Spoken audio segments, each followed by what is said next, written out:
24শে ফেব্রুয়ারি 2024। বন্ধুরা দেখো, মুন আজ সারা রাত পিঙ্ক কালার থাকবে। কি সুন্দর দেখাচ্ছে, ব্রাইট। এটা 100 বছরে একবার ঘটে।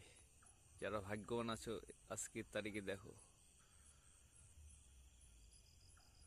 পিঙ্ক কালার হচ্ছে, কিন্তু আমরা দেখতে পাচ্ছি না পৃথিবী থেকে। এটা পৃথিবীর বাইরে থেকে বোঝা যাবে, মানে মহাশূন্যে মহাকাশ থেকে পিঙ্ক কালার। পৃথিবী থেকে উজ্জ্বল ব্রাইট দেখা যাচ্ছে। দেখার মতন জিনিস এটা। হয়তো এটা আর দেখতে পাবো না।